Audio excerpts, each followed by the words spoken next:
va découper ça séquence par séquence, c'est parti. Je suis très mal à l'aise sur le fait de donner un oui ou un non. Pourquoi ?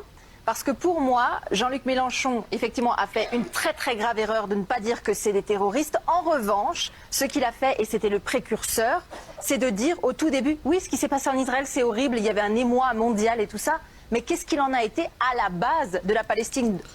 Elle a fait l'erreur. Enfin, elle n'a pas fait une erreur, elle a eu un sursaut, j'espère, de dignité. Mais ça a été le début de la fin. À partir du moment où elle a juste évoqué la Palestine en disant c'est quand même important quand on parle du 7 octobre de pouvoir aussi mettre des éléments de contexte par rapport à tout ça sans pour autant justifier, ben écoutez les réactions. Tout d'un coup, boum, ça explose. Donc c'est quoi? Bah, C'est lui, qui? le premier, hein. De l'œuf ou de la poule? Si, c'est ça. Ah, Et c'est bah, pour lui, le ça que grâce à lui, il y a eu des marches. Pascal comprend pas ce que tu dis en fait. Non, j'ai pas compris. Voilà, directement, il parle à la place des autres. Il dit « Pascal, elle comprend pas ce que tu dis ». C'est pourtant français, c'est très simple. Elle est en train de dire « Mettez des éléments de contexte quand vous parlez des éléments de l'attaque du 7 octobre ». C'est simple en fait. Mais ils font semblant de ne pas comprendre. C'est quoi le rapport avec Attends, mais le début de la Palestine? Laisse-moi. Mais parce que ce qui a été fait en Palestine avant, on n'en parlait pas.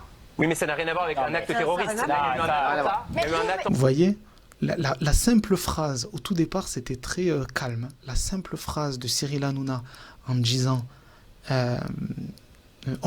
Pascal ne comprend pas ce que tu dis, en fait, c'est un signal pour dire à l'ensemble de ses chroniqueurs, il faut la faire taire. Tout de suite, il ne faut pas qu'elle parle. Il ne faut pas la laisser aller au bout de son raisonnement. Mais laissez-moi parler. Avec des actes Laissez-moi barbares, parler. c'est un peu Donc, différent. il y avait un foisonnement. Non, mais s'il vous plaît. En fait, il y avait un foisonnement de manifestations pour l'Israël. Lui a pu mettre en place des manifestations pour la Palestine. Et c'est grâce à ça. Il y a des gens d'un côté. Attends. Mais on parle de la condamnation de Vous voyez, le brouhaha, c'est infernal en fait.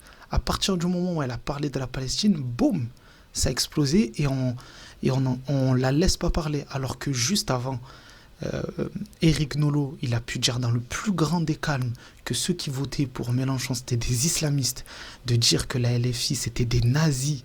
C'est incroyable. Et personne ne l'a coupé à aucun moment.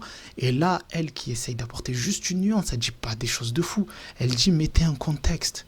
Quand on parle de ce qui s'est passé le 7 octobre, mettez le contexte, mettez ce qui s'est passé avant. C'est important de parler aussi de ce qui s'est passé avant. Eh bien là, non, on ne peut pas la laisser parler.